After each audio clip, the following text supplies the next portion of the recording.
Hello and welcome, Masuma, to the PR Moment India Leadership Series 2021.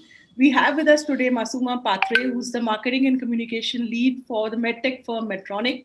And not only that, she has over 2 decades of experience in sectors which require very large scale communication, and that's what we're going to talk to her about. Welcome. Thank you very much, Parul. Nice to meet you, and thank you for having me here. Very pleased to have you here. So my first question, Masuma, is really about.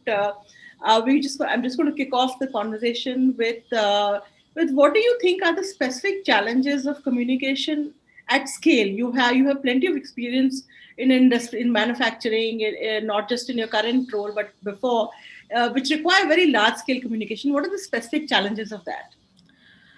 Yeah, I think you rightly touched upon how large scale communication actually comes with its unique challenges, and the biggest one is to identify the right stakeholders. I feel, because when it's large scale, many a times there are chances that some may just fall off the crack, and you may not even reach the target audience who could be critical, and then you will realize much later, oh, we missed them. So I think the first thing that starts is the objective, the stakeholders that we need to really reach out to, and for that each stakeholder, the objective and the benefit.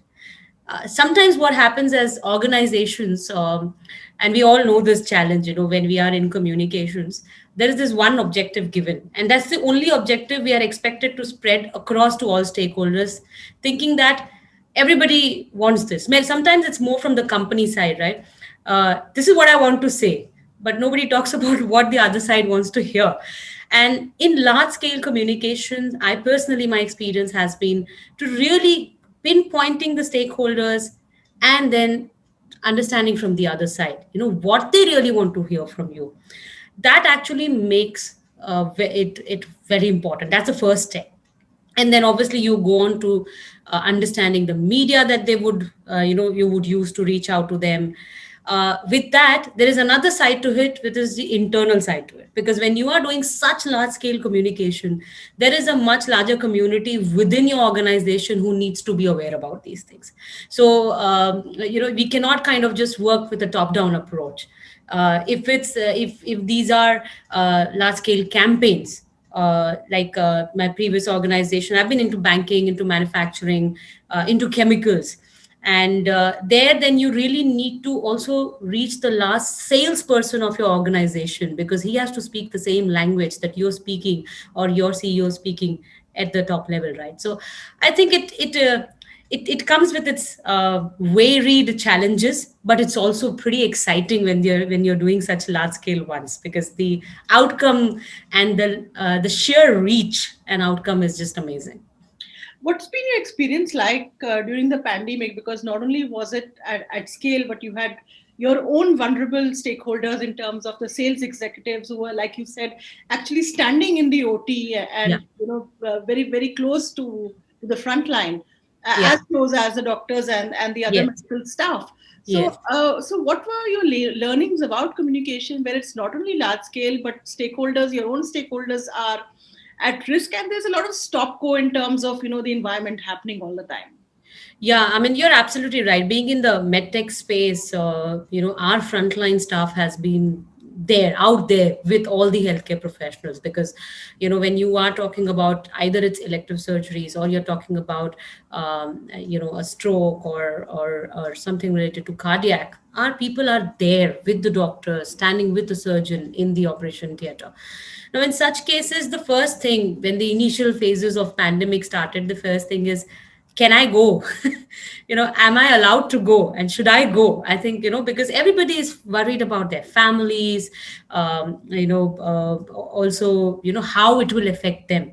And I think the most important factor here is to really take your staff in confidence, your employees in confidence. And it's not just communication. I think it's a collaborative effort by the management, the top guys, the leadership, HR, EHS, comms, all coming together. And being with Medtronic, which is an American multinational, you also know that there are a lot of these policies: return to office, how much you can do, what stage is the country in, can you really go out. So there are many things that need to be taken care of.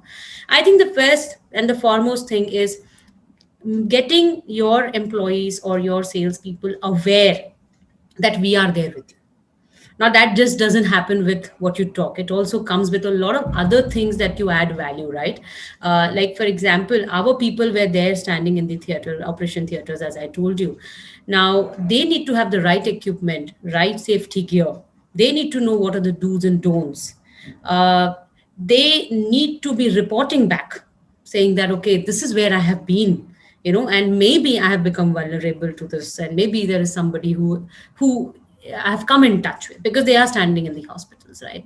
So all these things needed to be put into, how do I say, like a reporting system that's needed. It's a need of the hour. The other piece is continuous communication. While I myself do not advocate death by emailers, as I call it, but then it initially started with that. You would send emailers, okay, these are the equipment, these are the safety gear, this is what is available here, please pick it up, or we're dropping it to your home, and all that stuff. But then unique kind of communications, how to really use one-on-one communications, or how the EHS team can continuously reach out to these. We have 600, 700 people on the field. So reaching out to them and making them aware of all these things, the safety gear and what they need to do, was the first task. After that comes, how do you secure them with the whole other pieces, like whether testing can be done, where can they get themselves tested. In fact, we have a tie-up with a program with one of our partners, that the moment something like this comes up, this partner can actually send someone for the test in a few hours, and then you can get admitted if it's required. So all this support is needed, and all this needed to be communicated. People need to read it. So we had to really use unique ways, and one of them was, we launched a Yammer, exactly in between the pandemic, and Yammer became like a community for us to really kind of send our messages. So yeah, it's been a task. We have to keep on innovating so that people don't just put our mails in junk, which is one of the biggest tasks for internal comms and communications. But yeah, it's been a task. Coming to the vaccine program, which is rolling out currently in India, it's the world's largest vaccination program ever in history, probably, and certainly currently. Given what's happening there, what would you say are the specific approach for large-scale communication for projects such as these? Who are the stakeholders, and how do you handle last-mile communication when it comes to this? Yeah, I mean, yes, as we all know, India is the largest to do a campaign like this. Not only this, we also have previous examples of the polio vaccination also, and many other such things that is so mass and so large. I think yet again here, as I said, Parul, the biggest important factor here again is uh, who are the stakeholders and how the message is reaching to them. And I think that's the most important factor. In case of the vaccination, we are in the middle of a pandemic, right? So it's essential from a perspective that we, for example, if I need to get vaccinated, I need to get information about where can I go, where can I get vaccinated, when can I get vaccinated. Or if it's an SCP, then they need to get it. So again, I come back to the same point: stakeholders. Who are the stakeholders, what they need to know, and how they need to act. It's like a call to action also, right? In this case, that yes, maybe I can get vaccinated, but am I going? So there also there is a need to communicate. Now when you talk about the last mile, that again becomes very important. We are talking such a large country, and we are talking about small large cities, tier 2, tier 3, tier 4, and then the rural part and the villages. What is important is for everyone to know what are they getting, and why are they getting it, and what is the benefit of it. So I think that is the important piece, and I feel that is where it plays a very important role in mass communications, or when you really do such large scale ones, to reach again the target audience with the benefit that they're going to get. These two are very, very important factors, I feel. And what are the channels which would matter, especially when you're looking at last mile? Last mile, I think.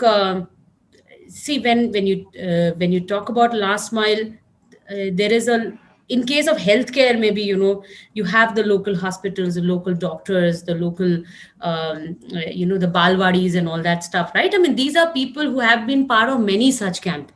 It's not just this vaccination, it's also the polio one, where you get involved, all these people, get them involved, create awareness and all that stuff. So I think one is that the human to human communication is important there, even if it's currently digitalization is the way to go. I think nothing can take away the fact that the one-on-one communication really matters. The other bit is, now India is connected with the whole 3G, 4G, all kind of digital communication, smartphones that are available everywhere. I think that's another way that we should reach. And third, I feel, is radio plays a very important role. I feel there, radio really, the whole AM and AIR and all that, again, plays a very, very important role. So again, it's a three prong approach. It cannot be just one way. It cannot be just the hospitals, the government hospitals. It has to be taken as a holistic manner. No, you're very right. There's the A&M system, of course, and radio. Of course, it's the only thing. Radio actually has 97% coverage in India, so that's massive. We don't realize till you go out of the big cities that how much reach still enjoys. Seriously. Doordarshan, even your basic For Doordarshan. Doordarshan, yes, even now, how much They reach it do has. enjoy fantastic reach. So before, when we were chatting, before we started recording, Masuma, you mentioned that there was certain innovation and certain digital and technology-based communication innovation that was done. Could you share some examples of that? Yeah, I mean, with the pandemic, as you know, everybody's affected. MedTech is also affected, but work doesn't stop. You need to keep on innovating. You need to keep on coming up with newer ways. We remote monitoring has become pretty big during this whole pandemic time, and we were also discussing about it, how important digital AI and all this are playing a role. So for us, what happened is, we had quite a few launches that happened during this period, and we had a very unique therapy awareness program that we did, because one is the product side of it, but the other side is awareness about various therapies. So whether it is stroke, whether it is heart attack, whether it is diabetes, because of the pandemic, many people have delayed it, and that is actually causing more and more problem, because people thought maybe I should not go to the hospitals, but then they didn't know what really is available for monitoring and all that stuff. So we very recently did a partnership with Apollo Hospitals, and we announced stroke management with Apollo Hospitals, which is purely AI and VR based, wherein the door to needle time really reduces drastically. So because through AI, you can actually see what the problem is, and within an hour you can get treatment. The So golden somebody's hour, taking a, when yeah, golden hour you need to treat. and you know how important is the golden hour, right, in such cases. Now imagine reducing that time to from, say, a 4 to 5 hours, or even more than that, to just an hour or 60 minutes. So it's a unique program. Now imagine this comes to communication, and then they say we have to talk about it.